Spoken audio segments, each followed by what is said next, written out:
जय Jagannath. Good morning everyone. आज December 24 तारिख रविवार। आज सकाळ कौन रही मुख्य टॉप न्यूज चलतु जाना। खबर नजर पकाया पूर्व चैनल को सब्सक्राइब करूँ, वीडियो को लाइक करूँ, सांगसाथी मानक शेयर करूँ। एबे एक बड़ खबर सामना को आसी।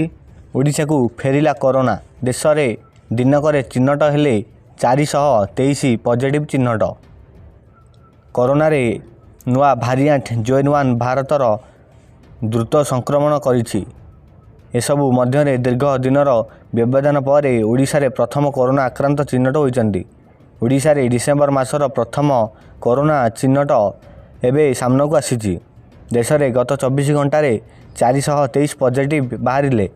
मोट संक्रमण संख्या 3420 रे पहुँचला।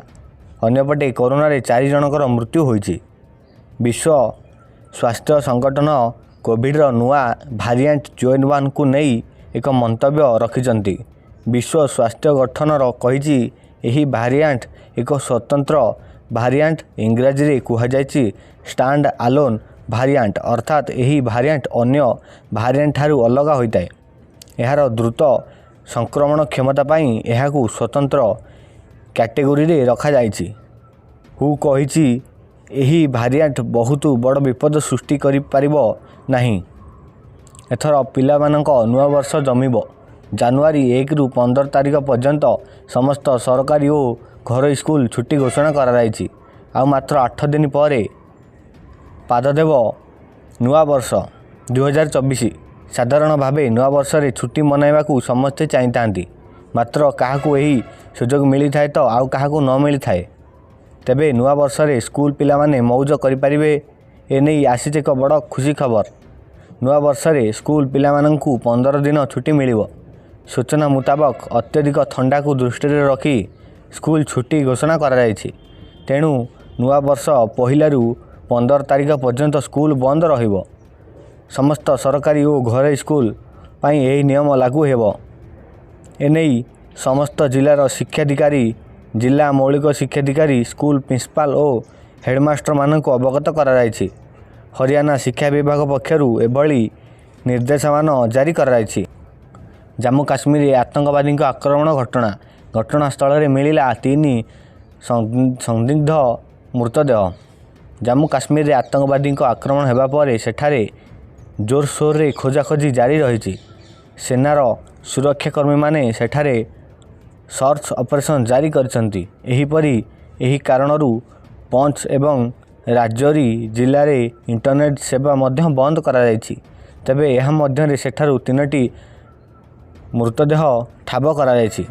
तेबे आक्रमण हेबा परे आखपाख अंचल आतंकवादी माने लुचि रहितबा संदेह करी सुरक्षाकर्मी माने से स्थान रे खोजाखोजी जारी करिसन्ति। तेबे यह मध्य एही 3टी मृतदेह मिलवा पर सेमानक ठारू संदेहजनक आहुरी घनीभूत होइछि।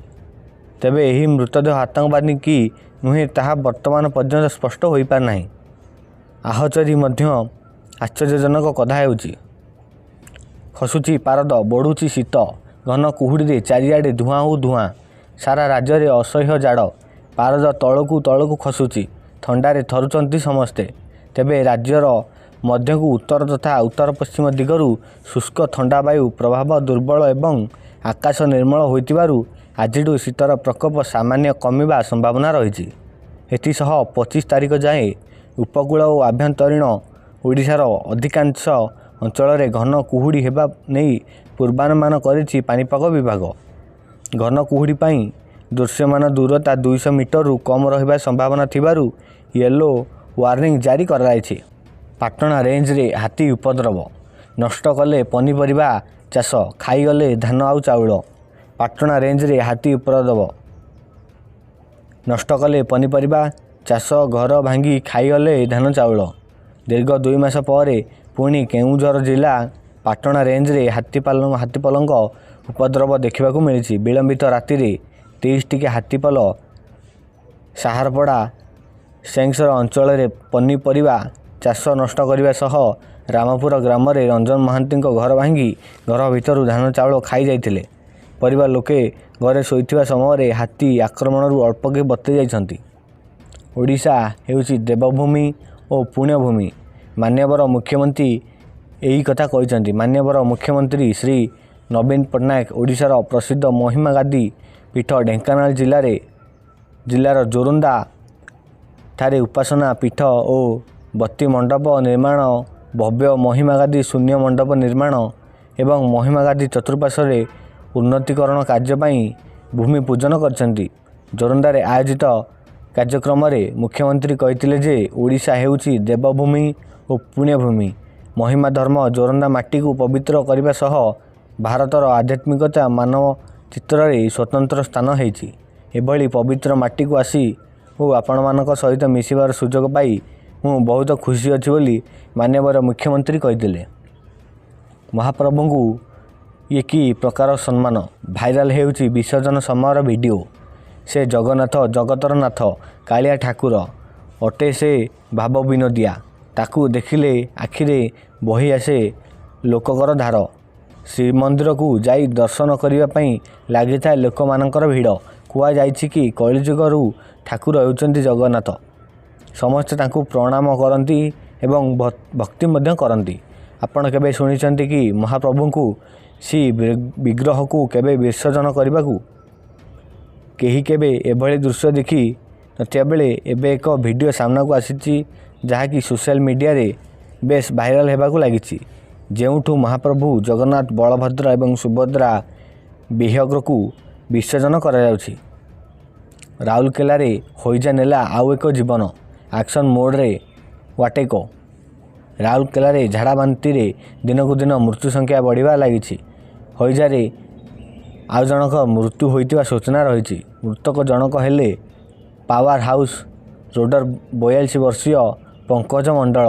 ଏକ ଘରୋଇ ଡାକ୍ତରଖାନାରେ ଚିକିତ୍ସା ବେଳେ ତାଙ୍କର ମୃତ୍ୟୁ ହୋଇଛି ଏବଂ ମୃତ୍ୟୁ ସଂଖ୍ୟା ବୃଦ୍ଧି ପାଇଁ 12ରେ ପହଞ୍ଚିଛି। ସୂଚନା ଥାଉ ଯେ ଭିବ୍ର ଓ କଲୋରି ଅଥବା କୋମୋବାଲିସ ଭୂତାଣୁ ରହିବା ସୂଚନା ମିଳିଛି। ସହରରେ ଝାଡ଼ାବାନ୍ତି କିପରି ଆଉ ନ ବ୍ୟାପିବ ସେଥିପାଇଁ ଜିଲ୍ଲା ପ୍ରଶାସନ ପୁରା ପ୍ରସ୍ତୁତିରେ ରହିଛି। ପୁଣି ଓଡ଼ିଶାକୁ ଫେରିଲା କୋଭିଡ୍। ରାଜ୍ୟରୁ ଜଣେ କୋଭିଡ୍ ପଜିଟିଭ୍ ଚିହ୍ନଟ ହୋଇଛନ୍ତି। ଶେଷଥର ଲାଗି ଡିସେମ୍ବର 3ରେ ରାଜ୍ୟରୁ ଜଣେ କରୋନା ଆକ୍ରାନ୍ତ ଚିହ୍ନଟ ହୋଇଥିଲେ। ଆଉ ଏବେ ଜଣେ ନୂଆ କୋଭିଡ୍ ଆକ୍ରାନ୍ତ ଚିହ୍ନଟ ହୋଇଛନ୍ତି। କେରଳରେ ସଂକ୍ରମଣ ବଢ଼ୁଥିବା ବେଳେ ଚିନ୍ତା ବଢ଼ାଇଛି। ଲୋକେ ବିନା ମାସ୍କରେ ବୁଲୁଥିବା ବେଳେ ଓଡ଼ିଶାରେ ପୁଣି ଥରେ ଦୀର୍ଘଦିନର ବ୍ୟବଧାନ ପରେ ଜଣେ ପଜିଟିଭ୍ ଚିହ୍ନଟ ହୋଇଛି। ସୂଚନା ଥାଉ କି ବିଶ୍ୱରେ ବଢ଼ୁଛି ଜୋନ୍ 1 ସଂକ୍ରମଣ। ଇଂଲଣ୍ଡରେ ସବୁଠାରୁ ଅଧିକ ସଂକ୍ରମଣ ସୃଷ୍ଟି କରିଛି ଭାରିଆଣ୍ଟ। ଇଂଲଣ୍ଡ ଓ ସ୍କଟଲ୍ୟାଣ୍ଡ ପ୍ରତି 24 ଜଣେ କୋଭିଡ୍ ସଂକ୍ରମିତ ହେଉଛନ୍ତି। ବିଶେଷ କରି 18ରୁ 44 ବର୍ଷ ବୟସ୍କ ଅଧିକ ସଂକ୍ରମଣ ହେବାର ସମ୍ଭାବନା ରହିଛି। ପ୍ରଥମ ଦିନରେ ରେକର୍ଡ ଭାଙ୍ଗିଲା ପ୍ରଭାସଙ୍କ ସୋଲାର ମୁଭି। ଜାଣନ୍ତୁ ପୁରା କଲେକ୍ସନ୍। ସାଉଥ୍ ସୁପରଷ୍ଟାର ପ୍ରଭାସ ତାଙ୍କ ସୋଲାର ରିଲିଜ୍ ହେବା ପରେ ପ୍ରେକ୍ଷାଳୟରେ ଧମାଲ କରୁଛି। ଏହି ଚଳଚ୍ଚିତ୍ରରେ କ୍ରେଜ୍ ସାରା ବିଶ୍ୱରେ ଦେଖାଯାଇଛନ୍ତି। ସେ ବକ୍ସ ଅଫିସରେ ପ୍ରଥମ ଦିନରେ ଲୋକମାନଙ୍କ ଉପରେ ନଜର ଜାଦୁ ଦେଖାଇସାରିଲେଣି। ଆଡଭାନ୍ସ ବୁକିଂରେ ଶାହରୁଖ ଖାନ ଡବିଂ ପଛରେ ପକାଇ ଦେଇଛନ୍ତି। ଏହି ଚଳଚ୍ଚିତ୍ରରେ ଓପନିଂରେ ଆଶ୍ଚର୍ଯ୍ୟଜନକ କଲେକ୍ସନ୍ କରିଛି। ଆସନ୍ତୁ ଜାଣିବା ପ୍ରଥମ ଦିନରେ ଫିଲ୍ମ କେତେ ରୋଜଗାର କଲା। 270 କୋଟି ଟଙ୍କା ବଜେଟରେ ନିର୍ମିତ ପ୍ରଶାନ୍ତ ନୀଲଙ୍କ ଏହି ଚଳଚ୍ଚିତ୍ର ଆଡଭାନ୍ସ ବୁକିଂରେ ପ୍ରାୟ 50 କୋଟି ଟଙ୍କା ବ୍ୟବସାୟ କରିସାରିଲାଣି। ରିପୋର୍ଟ ଅନୁଯାୟୀ ସୋଲାର ମୁକ୍ତିଲାଭ କରିବାର ପ୍ରଥମ ଦିନରେ କେବଳ 95 କୋଟି ଟଙ୍କାର ବ୍ୟବସାୟ କରିଛି। ଏ ଥିଲା ଆଜିର କିଛି ମୁଖ୍ୟ ଖବର। ଯଦି ଆପଣମାନଙ୍କୁ ଭିଡ଼ିଓଟି ଭଲ ଲାଗିଛି ତାହେଲେ ଏହି ଚ୍ୟାନେଲକୁ ସବସ୍କ୍ରାଇବ୍ କରନ୍ତୁ, ଭିଡ଼ିଓକୁ ଲାଇକ୍ କରନ୍ତୁ, ସାଙ୍ଗସାଥିମାନଙ୍କୁ ସେୟାର କରନ୍ତୁ। ଏହିଭଳି ଭାବରେ ଲାଟେଷ୍ଟ ଭିଡ଼ିଓ ଦେଖିବା ପାଇଁ ଏହି ଚ୍ୟାନେଲକୁ ସବସ୍କ୍ରାଇବ୍ କରିବେ। ଏହିଭଳି ଭାବରେ ଆମ ଚ୍ୟାନେଲରେ ଯୋଡ଼ି ହୋଇ ରୁହନ୍ତୁ।